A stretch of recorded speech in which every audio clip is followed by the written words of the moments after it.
Vamos analisar agora a cura divina. Os cristãos concordam no fato de que todas as doenças, de uma forma geral, são resultados do pecado no mundo. Se o pecado nunca tivesse entrado, não haveria doenças. Algumas vezes as doenças são resultado direto do pecado na vida de uma pessoa. Em 1 Coríntios capítulo 11, versículo 30, lemos que determinados coríntios se encontravam enfermos por terem participado na ceia do Senhor sem julgarem o pecado nas suas vidas, isto é, sem o terem confessado a Deus e abandonado. Nem todas as doenças são resultado direto do pecado na vida de uma pessoa. Jó ficou enfermo a despeito do fato de ter sido o homem mais justo. Jó capítulo 1, versículo 8. O homem que nasceu cego não estava a sofrer por pecados que tivesse cometido em Evangelho de João capítulo 9, versículos 2 e 3. Epafrodito adoeceu devido à sua atividade incansável na obra do Senhor, em Filipenses capítulo 2, versículo 30. Gaio, outro crente, era espiritualmente saudável, embora fisicamente aparentasse encontrar-se menos bem. 3 João capítulo 2. Por vezes, a doença é resultado de atividade satânica. Foi Satanás que fez com que o corpo de Jó fosse coberto com uma chaga maligna. Jó capítulo 2, versículo 7. Foi Satanás que encurvou de tal maneira uma mulher que esta não conseguia se endireitar, uma mulher que tinha um espírito de enfermidade. Pense nisso. Havia já 18 anos. Lucas capítulo 13, versículo 16. Paulo teve uma enfermidade física provocada por Satanás. Ele denominou-a de um espinho na carne, um mensageiro de Satanás para me esbofetear. 2 Coríntios capítulo 12, versículo 7. Deus pode curar, e realmente cura. De fato, toda cura é verdadeiramente divina. Um dos nomes de Deus no Antigo Testamento é Jeová Rofeca, o Senhor que te cura. Êxodo capítulo 15, versículo 26. Nós devemos reconhecer Deus em todo caso de cura. Claro que nas Escrituras Deus usa diferentes meios no ato de curar. Por vezes cura por intermédio de processos orgânicos naturais. Ele colocou no corpo humano tremendos poderes de recuperação. Os médicos sabem que a maior parte dos pacientes encontram-se melhores pela manhã. Outras vezes cura por meio de medicamentos. Por exemplo, Paulo aconselhou Timóteo a usar um pouco de vinho por causa do estômago e das frequentes enfermidades. 1 Timóteo capítulo 5, versículo 23. Outras, cura através da libertação de temores, ressentimentos, preocupações e culpas que produzem doenças. Outras ainda, cura por meio de médicos e cirurgiões. O Senhor Jesus ensinou explicitamente que os doentes necessitam de médico. Mateus capítulo 9, versículo 12. Paulo falou de Lucas como o médico amado, Colossenses capítulo 4, versículo 14. Reconhecemos a necessidade de médicos entre os cristãos. Deus usa médicos no ministério da cura.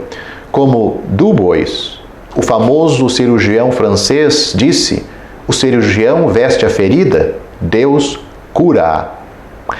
Mas Deus também cura miraculosamente. As Escrituras contêm disto muitas ilustrações. Seria incorreto afirmar que Deus cura desta forma do modo geral, mas também não devemos afirmar que nunca o faz.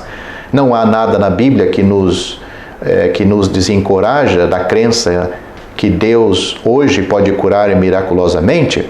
Também temos que fazer distinção aqui no fato do dom da cura dado pelo Espírito Santo para alguns crentes no início da igreja e a atuação sobrenatural de Deus em curar uma pessoa nos dias de hoje.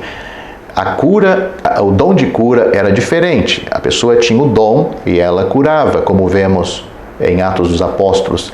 Isto deve tornar-se claro para nós que o dom de curar teve o seu papel fundamental no início da igreja, onde os judeus estavam primeiramente em vista no Evangelho. Porque os judeus pedem sinal e os gregos buscam sabedoria, mas nós pregamos a Cristo crucificado, que é escândalo para os judeus e loucura para os gregos.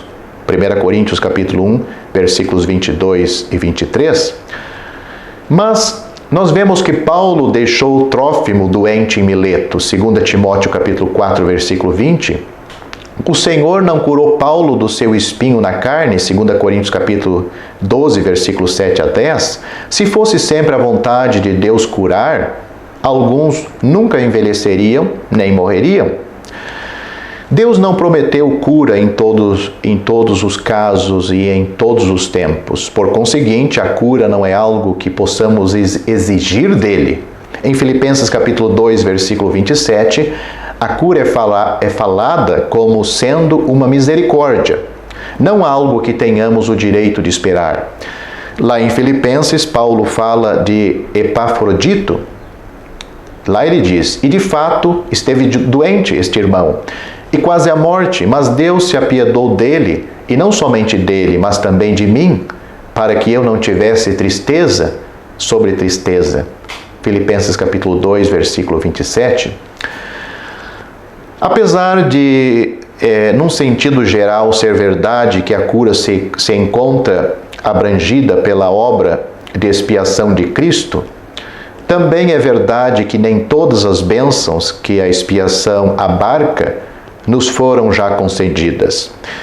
Por exemplo, a redenção do corpo do crente está incluída na obra de Cristo por nós, mas não a experimentamos antes da sua vinda para os seus santos, conforme Romanos capítulo 8, versículo 23.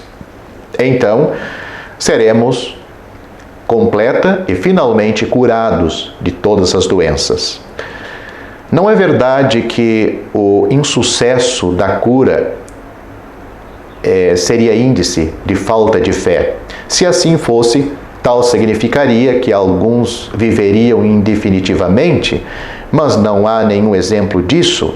Paulo, Trófimo e Gaio não foram curados, mas apesar disso, a fé deles foi viril e ativa. Ninguém questionaria a fé desses homens, mas, no entanto, não foram curados. Se você gostou deste vídeo, deixe seu joinha, isso nos ajudará a divulgá-lo. Também não se esqueça de inscrever-se em nosso canal, ative o sininho das notificações para que você receba os novos vídeos, deixe seus comentários. Obrigado por assistir este vídeo.